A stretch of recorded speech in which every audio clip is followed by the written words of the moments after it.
Hi, welcome back to the Local Worship Project, episode number 4. In this episode, we're going to be talking with Jason Houtsma in Bellingham, Washington. Jason has this thing called Worship Artistry, this resource that he's been creating and uploading videos of how to actually play a worship song for years now. And I first landed on this project a long time ago, about 6 years ago, when I first started helping my teams in ways that I couldn't by giving them resources externally that could better teach them the songs and their parts to play. This resource has been incredible for me. It's been a great blessing. Jason is just so much fun to talk to, and I hope that we don't get too lost in the weeds during this episode today. But I really want you to enjoy this. So listen, watch, whatever your platform you're on right now, and enjoy this episode with Jason Houtsma. All right. Well, hey, thank you so much for coming on the podcast today. Jason, thank you for being with us here in the Local Worship Project. Here, we're just trying, again, to build our community with people who are actually learning who's in their local areas, who's partnering with them, help each other find other unique ways to equip themselves and be able to get the word out there in more creative ways. And you've got some really interesting stuff going on with different projects you've done and worship artistry and all this really cool stuff that we'll get to. But first, let's go ahead and just let you take a couple minutes and just introduce to people who you are, maybe what church you serve at, how long you've been there, just a little bit of backstory. So you take it from here for a little bit. Sure. I started leading worship when I was 15 years old. Just on guitar. Like I picked up guitar, my friend picked up drums. Like we all picked it up in the same time period, right after kind of going on a mission trip. And I was really, really fortunate and blessed, I'd say, to be at a church where the adults really fostered that in us and really encouraged it. And, you know, it was like the moment we could play, it was like, all right, let's get up there, let's get going. And just always felt so supported by them, letting us use all their gear. Like I'll never forget, I thought I broke a guy's amp because I didn't understand the way a standby switch worked. And I was just like, oh no, it's broken. He's going to kill me. And it wasn't broken and he didn't kill me. In fact, he actually is our main investor with Worship Artistry now, which is kind of a cool story. But so I clearly didn't make him that mad. But was just really grateful to be able to do that. In college, had an opportunity, just kind of always stayed with this, you know, like just worship has always been on my heart. And, you know, went from playing worship songs. So I got out of college and, well, I guess junior or senior year, started writing worship songs. Ended up here in the Pacific Northwest, came to see about a girl, well worth it. And we've now been married 18 years. And got involved in this church, kind of did the professional band thing for a while, you know, like almost got signed. It was kind of a weird season of life. Trying to do worship music in a way that was like really creative and unique and, you know, kind of influenced by a lot of different kinds of music. And I'll never forget speaking with an A&R person, and they're like, you know, normally we have all these like guys that have like grown up in Christian culture, and this is kind of what they do, and like, that's all the music they listen to, and they're like, I want to be a crossover band like Switchfoot. Mm-hmm. Like, and then there's you guys who can't even name a Christian band you listen to, but you're like, I want to be a worship band. And you're like, yeah, that's about right. We did not get signed, but we came close. So did that for a while, ended up getting very involved in the church out here. That church, eventually a group of us went and planted Mosaic Church in Bellingham. It's 14, 15 years ago now. And I was in a fully volunteer capacity, and then eventually became the worship pastor. But yeah, and then I guess 11 years ago, or no, not 11 years ago, in 2011, I was at a point we just had our second kid, and my wife had gone away, and we were still talking all these labels and stuff. And my wife had gone away and was traveling, and she was gone for 2 weeks. And I was at home with the 2 little ones. And it was just like, I cannot ask my wife to do this. You know, like I just at that point, it was like, all right, it's time to be done with the traveling thing and just dig in. And I thought I was giving up music forever. I thought I'd laid it down. I was like, God, if you want me to, like, it's got to be something different. I'm willing to do this. And it was like, I mean, I've been doing it for like 20 years, you know, it was like all that I did. Yeah. And it was like God very clearly within, I think it was like I was doing some helping out like a concrete company, like just dying on the inside. And our investor, who was the guy with the guitar player at our church years ago, was traveling through, and I was like, oh, I should come over for dinner, And he's like, I've always had this idea where like, wouldn't it be great if there was a website out there that taught people like the songs for church? So he's like, so I didn't have to learn them and I could just like find that website. And I was like, yeah, it'd be great. Kept talking, and he kept bringing it up. And finally, about the fifth time, I was like, well, here's how you would want to do that. And we kind of went through it. And 6 months later, we had a demo for Worship Artistry, and kind of the rest is history there. I'd been teaching guitar forever, leading worship forever. Like, I'm pretty creative on the, like, this is how I think we can do this. And so it kind of took everything that was ever in my wheelhouse, and God just put it in my lap and said, here's the project for you to work on. And so now we've taught thousands of people to play music from scratch, to be prepped for their teams, keyboard, bass, drums, guitar, all that stuff. And now I'm here talking to you. So it's working out. No, it's so cool. There's like tons in there though. I mean, from the start of like calling into ministry and then moving and all that kind of stuff, to being part of a band that traveled around. I mean, that's its whole different world and scene that you're working in there. And so giving that stuff up, was that like when you gave up the traveling musician thing and stayed at home with the kids and the wife and, made that commitment, was that jarring at all, for you emotionally or spiritually or anything like that, making that switch? It was, I always wanted, like, I didn't have this. I mean, when I was in college, I loved to travel and tour and that kind of stuff. But my dad was always really committed and around, and my parents were very much a team. And so it had never really locked in my brain that like, oh, I'm just going to travel all the time. And I wasn't traveling all the time. I was volunteering at church, and I was teaching. I had up to like 40 students at one point, private students. So I was doing that also. And then the other stuff was kind of like, maybe we can make this work. And it was exciting, but I mean, I kind of knew. I remember we won this battle of the bands, and so for the final little bit, I felt bad. We ended up playing at the Gorge, which is in Washington, right? And so it was like the final three is this national search, and we had made it into the top three, and then they're like, and then we're gonna choose the winners here, and the crowd's gonna choose, and so you're crammed in this tent. There's like 1,500 people there. And there's like somebody from Pittsburgh, there's somebody from like Georgia or something, and then there's us from Bellingham, Washington, like 2 hours away. So they just announced the bands right off the bat, and then they get to us and everyone loses their mind. So it's like we're gonna have to really biff this to lose. And on top of it, the girl who came from Pittsburgh, sweetheart, but she was like, this was, I don't know, 05, I think, maybe 06. So it was like the whole Super Bowl loss to the Pittsburgh Steelers with the rest was real fresh. And she was like, well, we did be in the Super Bowl, but it was just like, oh, beautiful. You've lost. Yep. You've lost. You're gone. You're done. It doesn't matter what you do. You can be the most amazing singer in the world. It's not going to work. Wrong state, girl. But anyway, all I have to say is we end up winning. And this record label's like, come on out. We want you to come out and do the showcase during GMA, blah, blah, blah. And I'm like, my second kid is due that week. Like, oh, wow. I can't do it. And they're just like, oh, well, too bad. Yeah. And then like, that was the end of that. I was like, okay, well, choosing family every time. So all that to say is giving up music was very jarring, like saying like, this is not going to be my profession. It had been my lifelong dream. I'd always been involved in it. I had taken big steps of faith with it. But it was very clear, like in terms of my values, that like, I wasn't going to sacrifice my family, like the people I have the most influence over, to have a little bit of influence on a lot of people. Yeah.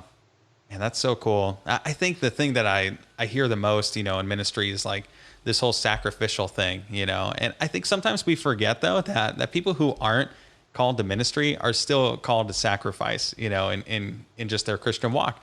And it doesn't mean it's in the exact same way. I think there's a different, sometimes level of sacrifice when you're going into ministry. It's just a different type of calling. But walking by faith and being able to see where your priorities stand so clearly like that. It's encouraging, I think, when people make those decisions to choose their family and choose God over those other things. Because how would your story ended up if you're like, man, wife's in the hospital, doing that thing. I'm going to go do this. And it's my dream, and I'm there, I've arrived. So, I mean, that's a crazy crossroad, and skirting past that is kind of I don't know. Sometimes I think we make light of the big decisions just because we sacrificed them, because they really are light for us now that we have let go of them. But man, it's just really encouraging to hear that type of sacrifice and moving forward. I'm curious though, like getting into this whole worship artistry thing, you're talking about your investor, and I didn't know it was his idea. That's awesome. That's super cool. Yeah, it was amazing. That was another thing where it was like, I mean, it was very clear at that time, like God, I mean, I hadn't seen him for years.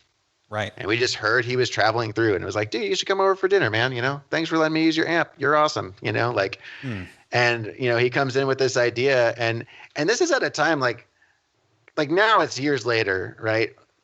Like there wasn't, like all you had was YouTube. Yeah. And there was nobody, Brian Wall over at Worship Tutorials, great dude. I love that guy. We've hung out a few times.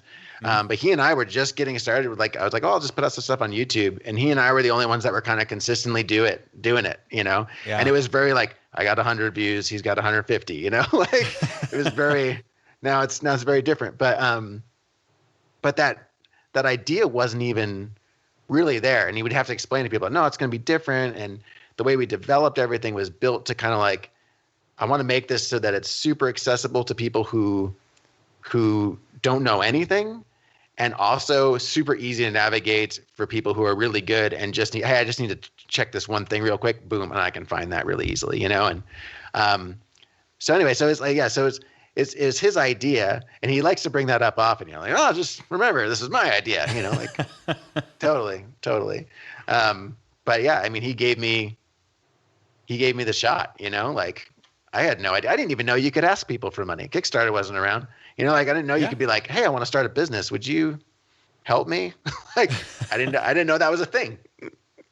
That's so cool. Yeah, I had no clue that was somebody else's idea. That's really awesome. Yeah, I remember when you were first kind of going around and kicking the things out on YouTube, because I was watching them. I'm like first year into ministry, second year into ministry, and I'm just like, I don't know what to do, and I'm freaking out and doing a terrible job helping my team with that stuff. So, so that was so awesome though. And it's been something that stuck with me through, but I want to let people know what this actually is, because alluding to it, worship artistry, this is your thing. This is, this is your baby that you've had for a long time and it's been evolving over time. But just for everybody to know, like I've been using worship artistry for like the last 6 years with 2 different worship teams. And what's actually kind of funny is when I've kind of pitted it against other really great resources that I won't mention, but really other great resources like top caliber, like people have been choosing this worship artistry thing because it's just so intuitive.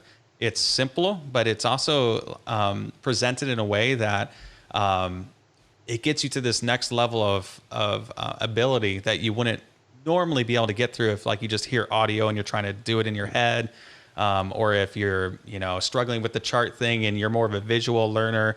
It's just so cool the way that they've broken it up on their website. They've got all the 4 parts, 5 parts, I think, right? So you've got 5 parts, and working on vocals now. We've got them. They're kind of like, we do have vocals in there, but it's only for so many. COVID kind of kicked our butts in the department to get those rocking. I was but curious. They're out there. If you remember, that we don't advertise it really yet, but they're in there. So you if you remember, you've got them. Well, that's fantastic then. So you got, okay, sorry, I'm going to stop for a quick harmony and melody, or just melody? So yeah, so actually we do 3-part harmony, and it's really cool because you can actually, so Shelby's our teacher. She's a phenomenal teacher.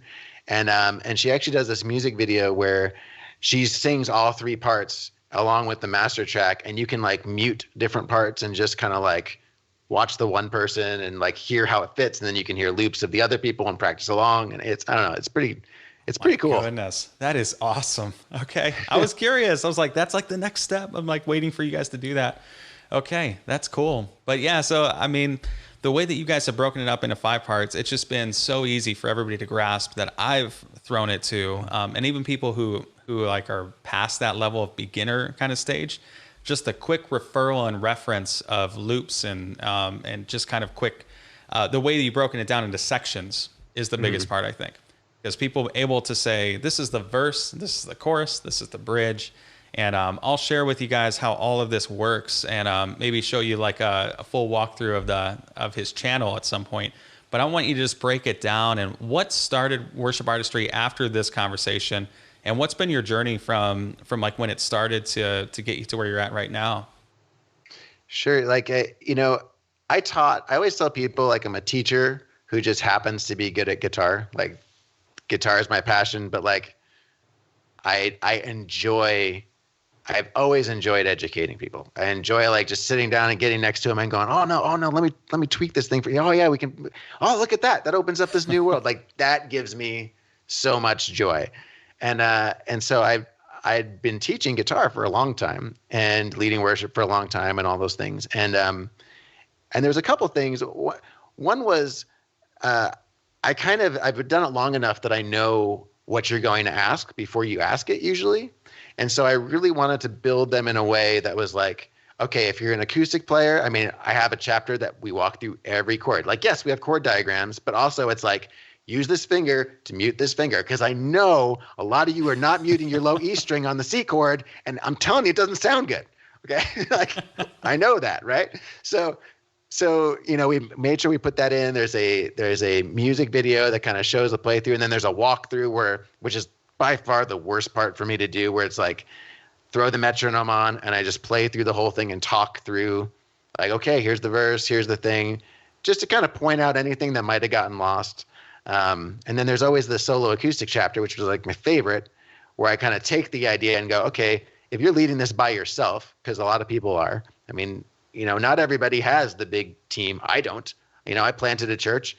We've kept it pretty small. It's pretty laid back. It's very different actually than like what we teach at Worship Artistry. I was on the staff at a much bigger one before that, so that's where all this experience comes from. But yeah, just kind of like, hey, let's try and find a way to bring that electric guitar riff into our acoustic playing, and let's be more dynamic with this. And then so that was kind of the thought around it, is like really try and make things really accessible to people. And then as it grew, it started just as a guitar, and then we were like, well, we clearly like this is working. I mean, when we started it, you're just like, I don't know, this might work. Like, would people pay a small subscription fee for this? Like, who knows? And Netflix was still sending you DVDs in the mail. Okay, so like that's what was going on at this time. And so down the road, like, we got to add these other instruments, and we made a real conscious choice, because when you're trying to teach guitar, so I was trying to teach acoustic guitar and electric guitar for every song, and when you look at like, if you go to like a different, if you like pull up stem tracks, on average, you're talking about 5 electric guitar tracks. And a lot of times those tracks have multiple things happening on those too, right? Mm-hmm. So like these albums are made because they're trying to sound big and huge. And it's like, okay, but that's when you're in a live environment, you don't necessarily need all that extra stuff because you have the room and you have the people, and it's a whole different thing. And then on top of it, dude, if I've got like 2 electric guitars, I'm losing my mind. I'm like, we have our blessings overflow. Like, this is incredible. And so what we made the conscious choice was, we really want to teach bands to take this music and own this music and be able to play it and not need to go, spend money on tracks and play to a metronome. Like, hey, if you want to play to a click track and everything, I'm not against that.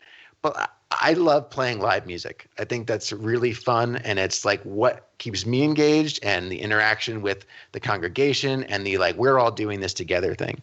And so we decided we're going to arrange these songs with 1 electric, 1 acoustic, 1 bass, 1 keyboard, and 1 drums. And you will be able to sound just like the record if you do it this way. And so that's, I think, probably the most fun thing about the website, is it's not like, okay, here's electric guitar part number 1, here's number 5, it's like, here's your part. And then in that process, I talk about like, okay, I'm actually combining 2 parts here.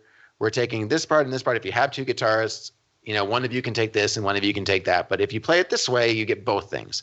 And hey, here's this part. There's this little riff here.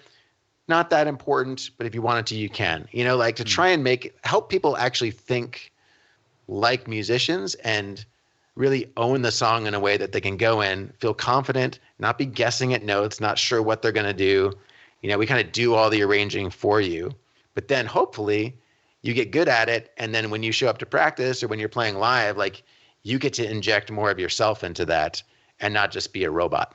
It's like, I'm not trying to play CDs for worship. I'm trying to play with a band. That's kind of what I'm going for. So that's the heart behind it. And the goal is to try and make it really fun for musicians to lead worship, because it can be a grind sometimes. Yeah. And let me stop you there with the journey of worship artistry and just speak into that. Yeah. That loss of soul. Yeah. I guess. If you try to be like somebody else, you may end up being like somebody else. It's kind of a weird concept, right? You may not be like yourself, and that's the problem. So you lose yourself a lot when you're trying to mimic these other things. And not that it's a bad thing, not that it's and we do it, we have tracks that we'll play and especially in this COVID season where it's like live all the time, live stream. Totally. Multi-tracks has allowed us to be able to finally use that with licensing that they've worked through. And so being able to fatten up your mix when you don't have the capability to really process that audio is awesome. But that's what it's for. And so doing all those tracks and everything in a live environment, when you have that room, like you were mentioning, and all that other stuff, it's not always necessary. You don't really need that. And honestly, it never should be necessary. It's just a kind of a cool luxury to be able to do that kind of stuff. I always look at it as if it opens up, I want to open up creativity. And so if having tracks opens up your creativity and goes, I now have I already have all these tools. I know how to play, I know how to arrange, I can do all these things, but man, it'd be really great if we had that cool little part in there. And now that's going to give me joy and become oh, this is even more creative. And then that's going to launch me into being more creative. Yes, all day. But what I'm always trying to encourage people is don't just play a CD. Don't, when I was a kid, when I was in high school, before we had a band, we had a tape player, and we would sing along to this Teen Mania worship tape that we had. And it was and then we'd get to the end of the tape and you'd have to flip it over and then rewind to get back to the beginning of it. It was just hold on, we got to flip the tape, So being able to actually create music in a way that I think makes it more communal, And so, I'm not trying to say don't use tracks and don't whatever, but it's more along the lines of only if that's fun. Yeah. And I don't think you're putting that out there at all. I think that what I'm hearing from you, that your driving focus here is be creative. How can you be creative? How can you enjoy the time that you're doing worshiping and not get locked down doing something just like a mechanical piece of a cog in a machine? And so whatever distracts you, I think for me, the way that I kind of phrase that same argument is whatever distracts me from the presence of God, I don't want it there. And that's it, because my creativity, my other talents and abilities, which whatever they are, they're going to push me towards this communion with God and with the congregation, because we're kind of bringing them together, right? The music, we're bringing them both together, Christ and his bride, and we're letting them just sit down and just talk and commune with each other. And so we got to get out of the way in some ways. And if we can't get out of the way creatively because we're not good enough musicians or whatever that is, then maybe we need some help with something else. Or maybe we just need to learn with this more hyper-focused thing with worship artistry that you guys do, and just learn how to play the parts to where it sounds good and it's not distracting. But whatever gives us that most joy in that helps us be set loose to be a free example of what it is to communicate with God and let others be invited into that process with us. Right. I mean, you have, one thing, I have kind of a unique church situation in where I lead, and we're a small church. We went for our particular setting. We were like, you know what, we really want to have it kind of in the round, but we're also a mobile church. And, we're in a gymnasium. It sounds like garbage. Like it does not sound good. And so the way that I hear the music and the way that I lead worship, like my playing is actually, I'm listening to how people are responding. I'm actually seeing them, right? And then I'm also going like, oh, the music, like in my head, I'm going, the music's getting too loud. And I'm also the sound guy, by the way. I have a soundboard sitting in front of me. Yep. So I don't have like, I can't sit there and go like stop playing and like switch a bunch of stuff, you know? So it's like, I have to change my playing. I have to be like, oh, I need to play lighter here and I need to get softer. And hey, you need to come down a little bit. And, you know, like, and I'm more directing that way because there's this ongoing thing that's always happening. And yeah, in our environment, it's really accentuated because it's all right there, you know? But it's like, that's not there if you're on a stage. Mm-hmm. You know what I mean? Like, It's still there. Like, you can play more delicately. You can kind of interact more with each other and with the band. And yeah, it's just, I don't know. I think that's where so much, I was very intentional about like, I really want to choose the name Worship Artistry because I'm not trying to turn you into a robot. It's not like learn to, you know, and it's like our tagline is not like play it right. It's like bring your best. You know, like let's do your best and see what we come up with, you know? That's funny. I actually never looked at your tagline before. That's really cool. Yeah, I totally get that vibe from you guys. That's one thing that I love too, is like watching your videos, watching your instructors and your teachers, just all these people. One, I don't think they're with you, right? Like it looks like everybody's totally remote, which is super interesting and cool and would be cool to hear about. But the second thing is, like you were saying, actually before we started this recording, was just how they really fit the essence of the instrument that they're playing. And I never really grasped the stereotype. Totally nailed the stereotype. Like they're just perfectly like matched up to what that is. So I don't know. Like, tell us about your staff, man. Tell us about your guys who help you out. So we're all remote. So we have like everyone kind of works in their own space. So Ryan is our keyboard instructor. He's in Alabama.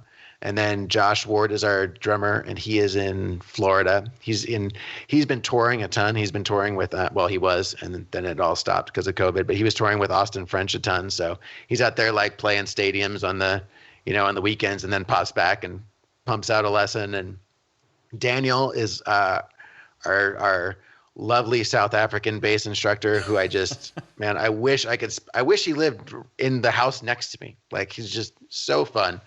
And we always have a good time when we get together. But the guy is just a riot. He has a great teacher's heart as well. And but yeah, he's like your typical bass player, you know, like he's always goofing around. He's always, you know, just like he talks so fast. Not when he's teaching. He's actually very intentional about like, okay, we're going to play these notes and everything. But like if you hang out with him, I spent 3 days with him in Nashville. And I was leaving, and you know, you kind of always have like an inner monologue running in your head, especially if you're traveling alone. You're kind of like, okay, I need to go. Okay, better make sure I make that thing. It was in his voice. Like his voice took over my inner monologue because I'd heard it so much. That's cool. So he's you know, and so he's awesome. And then Shelby, who's our vocal instructor, she is like a professional vocal teacher, you know, and so she really she loves to do the arranging and she loves to do the teaching as well. And really kind of like, we're looking at creating some courses and stuff for her to actually coach like singing, not just here's the part. Cause most of everything is kind of built around like, hey, here's the part, you know, we have real basic lessons or whatever. But then Shelby is like, she's just such a talented teacher. So that's kind of everybody. Everybody's got their own personality, but yeah, we all kind of fit the stereotype a little. Yeah. And I think the remote aspect is just so interesting too. Just being able to do everything, to collaborate together to create this professional stuff from just different locations is so cool. And a testament that, especially in COVID, right, that you can still get things done. You can collaborate, you can brainstorm, you can be creative, and get the job done. But yeah, I guess I just wanted to ask you one more question though, before we get off of here. And that's really like, what's live stream been like for you guys? So you're a smaller church that's meeting in Washington. I'm living in Washington too, and Washington State is pretty rough when it comes to the COVID stuff. Especially my county got hit really bad because all of our guys are essential, right? So like we're totally like people who produce the apples and the hops for the world. So you don't want no apples, and people don't want no beer. So like they keep us going. And Hey, so we because appreciate of you that, guys taking one for the team on that one. that's right. Yeah. And so, so because it's so agricultural, like we were terrible for forever. Now we're starting to see a decline, but I think Washington's kind of stepped back again into COVID and back to phase one ish. But how has it been like for you guys with your church plant and all that? How are you guys keeping up and everything? Man, it's really interesting. I'm sure it's really interesting for everyone. I think, we're a small enough church that, we tried a number of different things, right? Like it's just been every week is like a learning thing. And so, the first week it was like, all right, why don't you shoot a video of yourself doing a little meditation? Jason, record yourself on your iPhone playing like 3 songs, and we'll just throw that all up on Facebook and everybody can check that out. And that was adequate for a little while, but you got no interaction with anybody else, And so now we actually have like a standing Zoom meeting essentially. And so so like we do like a kid's story. They actually like read a book and like have some wondering questions about it. Like, so they read that to everybody. And then we do, the speak is live. So it's just my pastor sitting on his porch or sitting in his office or whatever, and just at his house. And, he's not afraid to hit a lot of buttons. So he just kind of talks and gets it going. And it's cool because you can actually, my favorite part about it is, yes, on a Zoom, you can like pin him to the top, or you can go into gallery view and you can just see everybody. Oh yeah. And so it's just really cool to actually have that live, like, oh, there's the Lockwoods. Oh, there's the, so that's been really neat. The worship side, I have not been able to, we have a very laid back thing. Like I said, we have a crazy sound setup. It's funny, like at Worship Artistry, I'm all about like super tight and this is how you play these parts. But after listening to that all week, I don't want to play those songs again. Like by the amount of energy that I put into a song, like I can hear it in the beginning, like this is a great song. And then by Thursday, I'm like, if I hear that riff one more time, I'm going to, lose my mind. And it's not because it's bad stuff. And it's not that I don't love it, but it's just the amount of repetition to actually master it well enough to teach it and like record it all in one take and all the things that go into that. It's just a lot. So in our own church, that's actually been a real great outlet for me because I write a lot for that. And so the songs are very tied into what we're doing, and the arrangements are always like I was telling you before we got on the call, like they're that thunky acoustic guitar, and it's always kind of built around that, and it's small little pieces, but we all play it pretty loose, and so trying to do that in a video and from a video perspective is pretty tough. And at the same time, still like trying to figure out, well, how do we get the words on there? And how do we, because people still sing. Like I watch so the way it works now is I shoot a video. I do it by myself. I wish I wasn't doing it by myself. I've tried to get other things going, but it's like, it's just too hard. And like we were saying earlier too, like Washington State is a bunch of sun worshipers. Like if it's nice out, everyone's gone. So, Right. trying to convert them back to Jesus. But trying to do that from a separate standpoint, I was like, well, maybe I can have somebody over and they can sit far away from me, or like we've talked about doing that. We've tried to do different video stuff, kind of like what we do on Worship Artistry. And I've seen some churches, some of our members have posted some stuff that their church does. And I'm like, that's awesome. Like you guys are crushing it. You clearly have a tech person. You clearly have a big team, like a lot of talent and all that kind of stuff. And so the way I do it now is I just set up either sitting outside in my backyard or, I set up in my studio, like just like my office space here, and mic up the guitar and the vocal. And I try and keep those as much off screen as possible just so they can at least like sound pretty decent. And then I just play, usually do about 3 songs. And then once that's all recorded, then I go back and I create the Proclaim or the whatever presenter or whatever you use. And then I just screen record myself going through what I just recorded, being the screen presenter. And I go through that whole thing. And it's the hardest part about that is like continuing to pay attention. Oh yeah. So get through that. And then I mold those two together.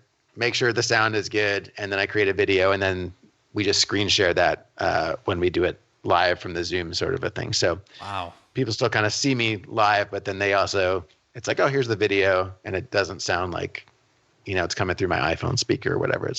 It's pretty neat. Like, I think it's opened up some cool ideas. Like, it's been, there's some really cool aspects of it, but at the same time, it's like, gosh, man, we thrive on gathering, Yep. like we thrive on being together and, doing yard work with each other and, like trying to get in the community more. And so to have that taken away, it's almost like all the parts that I get the most joy out of leading worship, which is the interaction with everyone, working with the other musicians, that's all been stripped away. Yeah. And now it's like, I just do the work right. of it, like now I'm just doing all the preparation.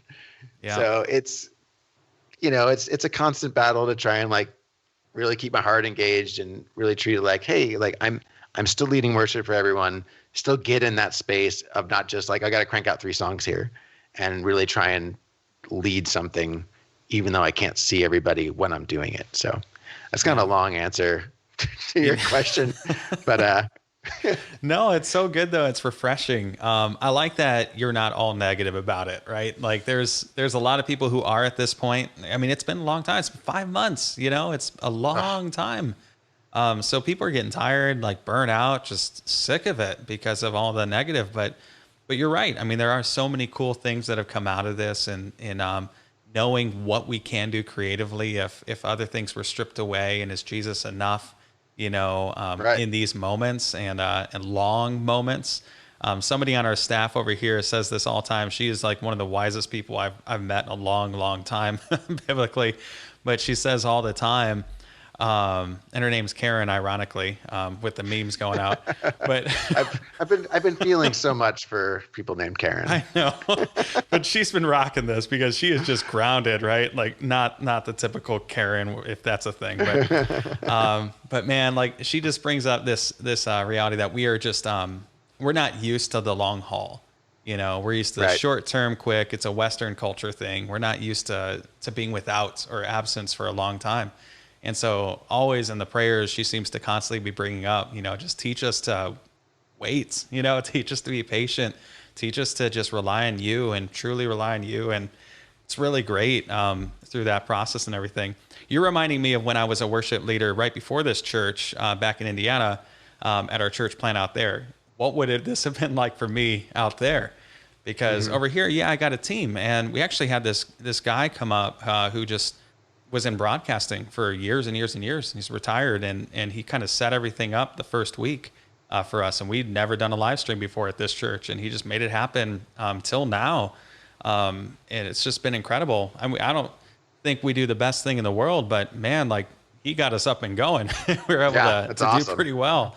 It was amazing. And he's been stepping us up every week since then. Don't know what we would have done without him. But if it was just me, I could see myself doing exactly what you're saying, like just recording the one thing, then doing the screen record, just hitting those slides. And I remember doing all that. I had an iPad that was hooked up to this little XR18 Behringer, kind of mixer thing that you just plug in and you Wi-Fi connect to your iPad, and that's how you control the sound. Yeah. I mean, that's what I did. Set up, breakdown every week, and it was all me doing it every week. Totally, man. That's why we get paid the big bucks. Oh yeah. All those big worship pastor bucks. That's why so many people are going into church planting, Shoot, get that money. Anyways, dude, it's been so good to have you on here and so refreshing. I'm so excited about what you guys have been doing with Worship Artistry, and I want to promote that as much as I can. It's just been such a blessing for me and for my teams that have been a part of that and have taken advantage of it. So I would encourage anybody who's listening to this, if you put your team in this environment, just set them up for success. Help them prep ahead of time, help teach those skills, because Jason and his guys and gals are going to teach them the what they need to play. And they're going to teach them how to play as a group, these 5 parts plus the vocals now. What you should focus on is making sure they have the materials ahead of time. and you teach them how to prepare and how to listen, and how in their busy schedules and busy lives to be able to set aside time to prepare for Sunday and to do the work. Because when they do that, and they have such a fantastic resource as Worship Artistry, they're just going to thrive. But you can have the best resource in the world, and if they don't know how to use it, they're going to miss out on everything that it has to offer. And so just want to encourage you with that. But Jason, as we kind of close up here, I was just kind of curious. We ask everybody here on the Local Worship Project, since we're all about uniting the communities together and the local worship leaders together, is there anything that you currently do in your local areas, like guitar training or anything like that people could take advantage of, worship training, anything like that? And how could people get in touch with you best? Let's see. How can people get in touch with? I'm just going to tell you now, I'm not super great at social media. It's the kind of thing my wife made me get a Facebook account years ago. So and just so that she could say she was in a relationship with me, and like to make it official, I guess. Like, we are married. Facebook says so. So not super great at that, but I love engaging. Like, honestly, if you want to email me, I always answer all my emails. Like, such an old guy when it comes to like technology. I'm like, hey, if you could just send me a letter at 2714.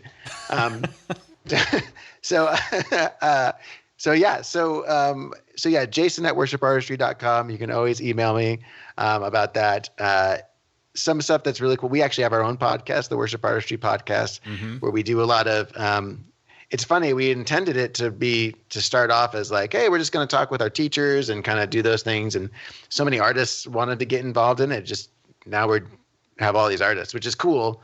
And I sometimes I think we can get them to talk about stuff that they don't necessarily always like. They're not always towing the party line. So it's kind of fun, but it's a great way to get kind of encouraged in those things.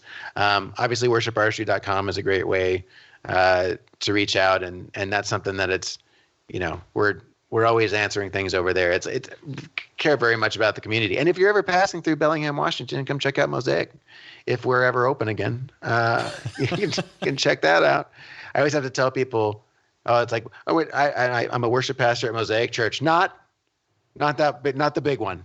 Not the one in California, just the one in Bellingham. But we would love to have you. It's good to do. One thing I wanted to add really quickly. So you were talking about like equipping your people and giving them the opportunity to like set them up for success. Oh yeah. And one of the things that I have found to be really effective, just as a worship pastor, as well as somebody who runs Worship Artistry, is to just dial in, like get the whole band to dial in one song, like just that one. Because what ends up happening a lot of times is people will, hey, here's your 5-song set, or here's your 6-song set.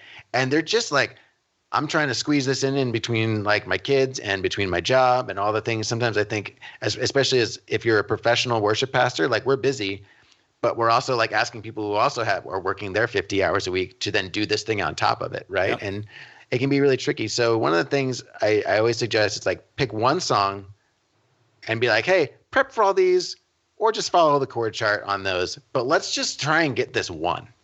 Yeah. And this week, let's nail this. Because what ends up happening is success breeds excitement and inspiration and joy. And if you don't get to ever taste that, if you never get to taste what it feels like to not think about your chart, to know what that guitar riff is, to know that you and the bass player are going to land this thing at the same time, like, that's what playing music is about. Oh yeah. And if you don't ever get to taste that, because you're always just like, okay, what's the next thing I got to do? What's the next thing I got to do?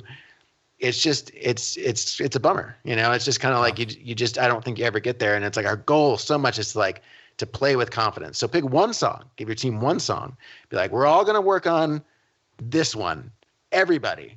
And then the rest of it, we'll kind of just figure it out. Yeah. And then what ends up happening, then you actually start building a library of songs that, like, oh, you actually spent a bunch of time on this one, so you have kind of mastered it. So when that one runs around again, it's just a quick little refresh and then on to the next one. So anyway, that's just like, if you want to equip people and help them win, I feel like as a worship pastor, like give them those wins. Let them remember why they're playing music, because we all love to worship. None of us we're like, yeah, let's start playing guitar so I can stumble my way through 5 songs every week. It's like Yeah. not the goal, you know? Unless your pastor drags you up there and he's like, hey, you're going to be the worship guy because you know two chords on the guitar. Because that's never happened in the history of worship pastors. No, definitely not ever been in that situation currently or before. Jason, that's such a great encouragement, though. That's such a great idea for building up slowly that library of things that you just master. And I think what you say there is so key, too. That joy of being able to play as a unit, you know, I mean, yeah, if you never taste that, love that. Yeah. If you never taste that, you don't get what it can be like and why you put in that work and that effort, you know, because giving glory to God, I mean, we say it every week, but if we're not engaged in it with each other, it's just, if you never tasted that, you don't understand what you're missing out on. Just like if you've been playing, you burn out. Yeah, you're totally done with what you're doing because you're doing the work. Never get experiencing the joy of doing it. Yeah. That's cool, man. So any final thoughts as we close this out? This is a great podcast, man. I had a blast. That's a great final thought. And thank you for that. Yeah.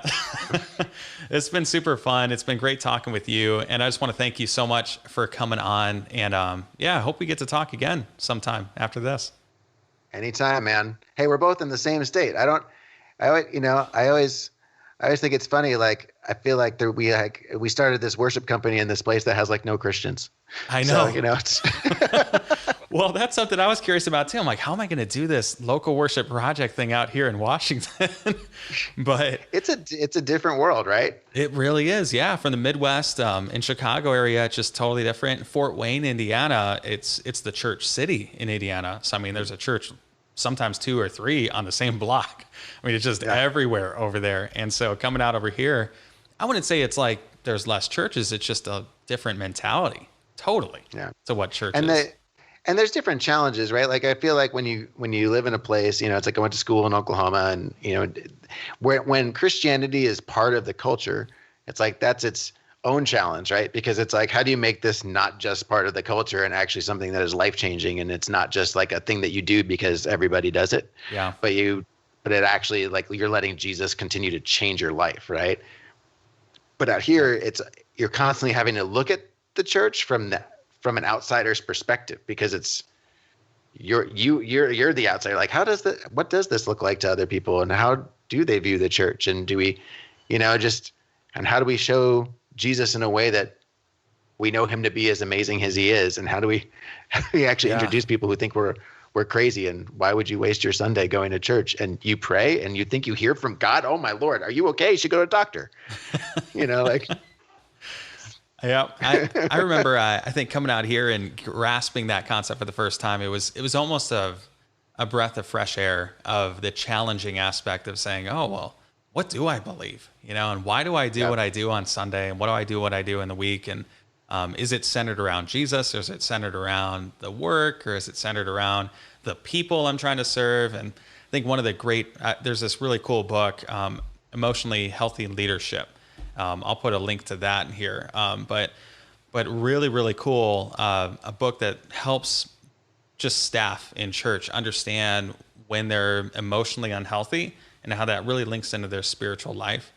But one of the things that he really draws attention to a lot is just this whole idea of when you're doing things for God, you're not necessarily doing them with him. You know, and so you get lost in the weeds of it's for you, it's for you, it's for you, it's for you, but it's all taking the name of Jesus in vain, you know, and you're not realizing it because it's just this unconscious, you know, I'm working for God today, but it's not centered around him. So it's not really with him. And if we read Isaiah, I mean, that's what God wants with us more than anything. He wants relationship with us. More than any sacrifices we can give him, he wants relationship with us. And out here in Washington, it's becoming really evident that my relationship with him is the only way to survive, you know, in any kind of Christian sense. But it's been tested a lot, and I have failed a lot out here. But it's been so cool to see, and it's just always in the front of your mind out here. Yeah, it's a different world, man. It's a good place, though. Yeah, well, that's cool. We're supposed to tell people it always rains and don't come here, though, right? That's what. Wait, what's that? I said, we're supposed to tell people, oh, it always rains. You don't want to come out and visit. Oh, Don't is that be a here. Washington thing? Like, Yeah, just yeah, get just people away from here? It's like Iceland and Greenland, you know? Oh, yeah, because they got terrible water and all that kind of stuff. Yeah, that's good. All right, Jason, Awesome, thanks so man. much for coming on, man. I appreciate it. We do something on here at the end of every episode. We try to pray with the people and just bless them in their ministry. So I'm going to go ahead and pray with you. I don't do that. Yeah. I don't pray. Talking about centering everything with God. I'm just kidding. I'd love that. Let's do it, man. All right. Heavenly Father, I just thank you so much for today. I thank you for Jason and just his ministry that he's had for years now. And I pray that you would just bless him and bless his wife and his kids and his church as they're just seeking out the kingdom work right now. And I pray that you would just give them strength for whatever they need right now, whether it's in the ministry or it's at home or whatever is going on, whatever challenges, whether it's COVID or just ministry in general or the job at Worship Artistry and ownership of that just presents. I pray that you would just be with them, give him wisdom, discernment, and just true joy in serving you and just living for you every single day. So we pray blessings on him and his ministry. Pray this in Christ's name. Amen. Well, hold on. I'm going to pray for you too. You don't get to just. Oh, really? You don't get to just bless me. That's Well, not the way this works. First, everybody. I'll just. Okay, so we're going to turn it around now because that's what we do. Love it. And Father, I just thank you for Casey. I thank you for his heart, for your local church, Lord, for what belongs to you. And I thank you for his desire to equip and to teach and to serve. And I pray that he would do that in grace and with your power and with your strength. I pray that you will bless the things he puts his hand to, Lord, at this podcast and his teaching, that you would just expand his circle of influence. And I pray for him as well as a father and as a husband and a pastor as well, Lord, that he would be able to kind of get above the fog of that and move with direction and with vision and see what you have for him. In your name, amen. Amen. Thank you, Jason. I appreciate it. Well, thank you, Casey. We should do it again sometime, man. Yeah, we're going to do this again. I want to thank you so much for watching this episode, for listening to this episode, however you're consuming it on the Local Worship Project with Jason Houtsma. Jason, I just want to thank you once again for coming on this show. It was a blast hanging out with you, getting to know you, and I pray that God would just help your ministry further along with Worship Artistry. If you have watched this and you've gotten value out of it, could you, if you're on YouTube, give us a like, give us a subscribe and a share? That would be fantastic. Likes are the only way that YouTube is going to share our video with other people, so we could really use your support with that. If you're listening to this on the podcast, please be generous. Give us a rating on iTunes. Give us a 5-star if you're getting value out of this, and leave a review so that we can share our influence there as well. But thank you so much. I want to just tell you that we're just incredibly grateful and privileged that you're listening to this. I hope that you're getting value out of it. And if you have any questions, let us know at info@thelocalworshipproject.com. And we will be glad to get back to you as soon as possible. Till next time, we will see you.